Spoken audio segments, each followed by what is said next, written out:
Welcome to the Young Soul podcast. Everyone is showing you how great their lives are and what amazing things they are doing. But I am here to show you the real side of social media, how people deal with difficult things in their lives, and what it's like to become an adult in this period of time. Young Soul means that growing up, we see others as individuals who have a mind of their own.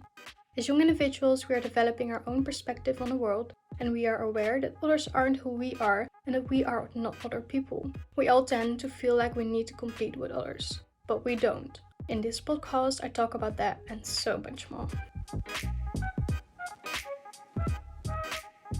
So hello guys, my name is Ina Smith and welcome to my podcast. This is actually my very first podcast ever, so I'm really excited. I have been literally putting this off for years. There hasn't been like a good reason why I didn't do this, but I am doing like a lot of things, so that's probably why I thought I didn't have the time for it. Now we are in quarantine, so I really don't have any excuses left. As I said, I'm doing a lot. I have a YouTube channel, I'm very active on Instagram. I am actually writing a book right now, which also is one of the things I wanted to do for years. I'm on like 90 pages right now, so it's coming along. And then I am studying right now. I am following a media design study. I'm gonna focus on graphic design upcoming years. I am in the end of my second year right now, so I have 2 years left after this. And then I am starting my very own business as we speak. And that's why I am starting a podcast as well. So this is just a podcast telling you guys a little bit about myself, and yeah, so you guys get to know me, to get to know the designer behind Capri. So this is just my life story very quick. I hope I can fit it in like 25 minutes. So first of all, I want to say that try to take this quarantine time as like a good thing. Use all the time you have for a purpose that's good for you. Like if you need this time to take a step back, to relax, recharge yourself. Like just an example, because you're like a workaholic or you're like dealing with anxiety a lot, try to take a step back if that's what you need, you know. But you can also try and use this time like I do and try to start things that you have been wanting to do for such a long time. Because now we have the time, you know. We're sitting at home. What else are you gonna do? You can watch Netflix all day or you can start a business, you know. So that's what I'm doing. Also take this time to reflect on things. Don't feel like because other people are doing all of these things that you need to do them too. Just know that everything you do right now is okay. So, to talk about myself. I am 19 years old right now. I grew up in the Netherlands. I have lived in the same city my whole life. My parents are divorced, so I have lived in several houses. I believe this house where I'm living in right now is my 7th, actually. But now I'm living on my own, so I'm not planning on moving anytime soon. Probably like in 3 years or something. But like I just moved here the 1st of June. I am living here for half a year, so haven't been living here for that long. It feels longer though, but I haven't. So I've moved quite a bit in my life. My parents are divorced, as I said. I think that really shaped me into the person I am. Like that's probably what made me pretty independent, because I always was an only child as well. And I think like having divorced parents never gets super easy, but you do get used to it. And I think like since I moved to live on myself, like the relationship between me and my parents is so much better. So I love that, and I love that I made the decision to move out. And I'm really proud that I became like fully independent on my 18th. Let's start my story when I was 12 years old. So this was like summer vacation and I was so excited to start at my high school. My high school was a very creative school, which I thought would be like the best thing for me. I think on some level the creativity was good for me, but the school just overall wasn't. I remember like before going to high school was so excited for like having my own books and being able to plan everything myself, because I love planning so much. I actually want to do something with my job later with it. I want to be a wedding planner, so I think I can use that really well in that job. But I have always loved planning, organizing things. When I was like a little child and I was like 6 or like around that age, I couldn't go to bed unless my room was like organized and cleaned. Or like not clean, but like organized, like my stuff will be away. I remember my dad being so annoyed of me like trying to go to bed later. But I just wanted to like organize my room because otherwise my head couldn't handle it. I still have that.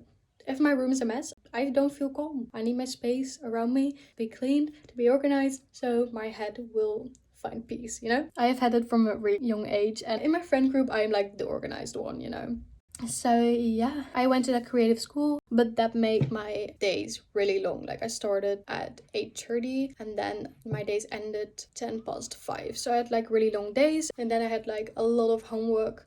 So when I got home, I needed to do my homework, had to eat, and that was like my life, you know? And I had a job in the weekend, so I didn't have much of a social life, you know? So school just ended up being horrible for me. The people at school were also like pretty horrible. It wasn't my school and it wasn't my place to be. It really wasn't a fun time for me, so finally I did 5 years. I should have done 6, but I stopped after the first 5 years.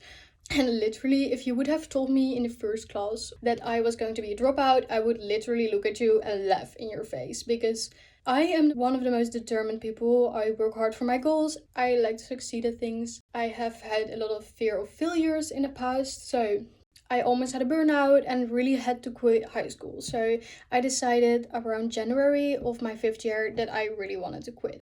I had to be in high school for like the last half year until summer vacation. But it was just for me like doing my time there and then get out, you know? Then summer break.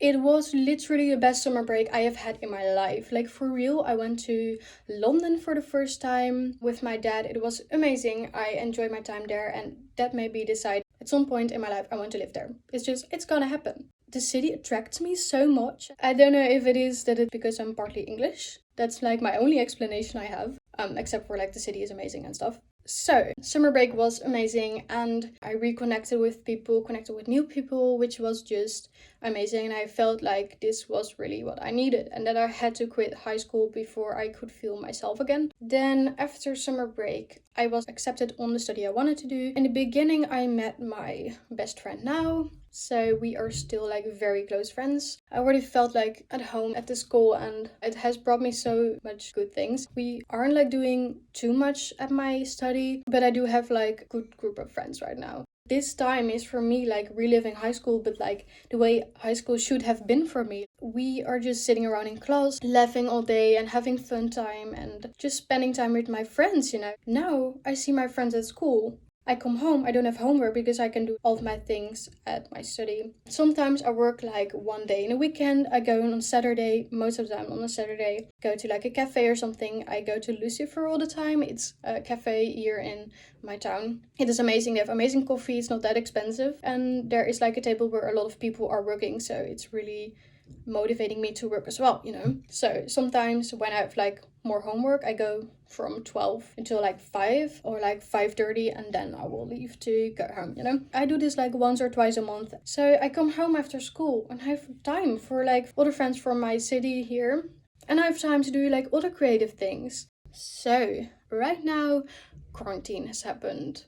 Yeah, I was thinking about this. The thing that's happening right now will probably be in like the history books of like high school students, you know? We are living in this time right now, which is having such an impact on the financial state of our countries, and it has so much influence on our planet, everyone's businesses. Like, it has such a big influence. And it made me realize that it takes me like 2 or 3 weeks before my creative mind starts to flow, you know? I am in week 8 of quarantine right now, so I have come a long way. I haven't seen friends, I didn't see my parents. I try to see them more now. I think it's really good that I live with my housemates and that I have a form of contact with people my age. That is where we are right now. As I said, I am writing a book right now. I finally got to it because of quarantine, and I think we have to look at quarantine as time that is given to us to get to know who we are and to really use this time to develop either ourselves, our brand, our creativity, like anything, you know. Maybe try and use like the law of attraction. If you don't know what that is, it's basically like everything you send out you will attract. So the universe will like hear you and what you are saying, what you are manifesting. So try to manifest all of these good things, and instead of saying, oh, I wish I had this, I wish I had that, you can tell yourself as if you already have this. Universe will help you. It's a thing. I know Oprah has really good speeches about the law of attraction, and like so much people do. There are a lot of Instagram accounts that you can follow. about this subject. Social media is like good for a lot of things. You can like find everything on it, but it can be really toxic, especially in a time of being at home, not knowing what to do with your time. You can drown yourself in social media. You see all of these perfect people and you think you have to be like them, you know? So that's what I wanted to talk about for a little bit. I will get in depth about this subject with a guest sometime soon, but just try to remember that all of these things aren't the real world, you know? You can be influenced by things, you can take inspiration from things, but try to not let social media guide your life. You know, you have to take the things that you like, that you are inspired by, use those things in your life, but try not to get this image in your head that you have to be like the people on social media, because that's just not a real thing. I am not going to post everything I feel or think on the internet. Social media is just this version of our lives that is like the perfect version, but I have a secret for you: no one is perfect. And all those people with like very good bodies, they're either photoshopped, they have worked really, really hard for it, they have like changed their bodies with like Botox or anything. And why try to be a perfect person if you know you're not, you know? Like, I realized that a couple days ago. I am really not perfect. I am never gonna be. Literally, I'm never going to be perfect. So why try to be perfect if I just can be the best version of myself and work hard on my goals and just be me and show who I am through the things I love, through my fashion style, through how I decorate my room, like anything. Like, your body isn't the only thing that defines you, you know? Like, your soul, your heart, how you go with things, how you are around people, those things define who you are. So just try to be less perfect, because I have struggled with this so much. I am struggling with this still, but things do get better. Remember that you have overcome everything in your life that was hard. Like, literally, you are such a strong person and you shouldn't forget that. So be grateful for where you are right now and try to use this time of quarantine to really focus on your goals, you know? You can do this, and I have faith in you. So this was like a little bit of my background story. I would love to hear about your stories, about topics you want me to talk about because you are like interested in them, things you want to know about me. Like, everything is fine, you know? Just drop comments. There are no like wrong answers or anything. So yeah, just let me know about you guys. This is the start of my brand and I'm really excited to develop my brand, to see how it is gonna grow, because this brand is my baby, you know? So welcome to Capri, everyone. And yeah, this was my first podcast, and I hope that you guys liked hearing about the designer behind Capri and not just seeing a brand, but like knowing that there is a person behind it, you know? I am real, I have struggles, I do a lot of things, and I am just a person, you know? So thank you guys so much for listening. If you want, you can check out like my YouTube channel, my Instagram, anything will be like linked down below, like my Pinterest board, so you can get inspiration from my inspiration. Anything will be linked below. So thank you guys so much for listening to my very first podcast. I hope you are okay wherever you are in the world. Bye guys.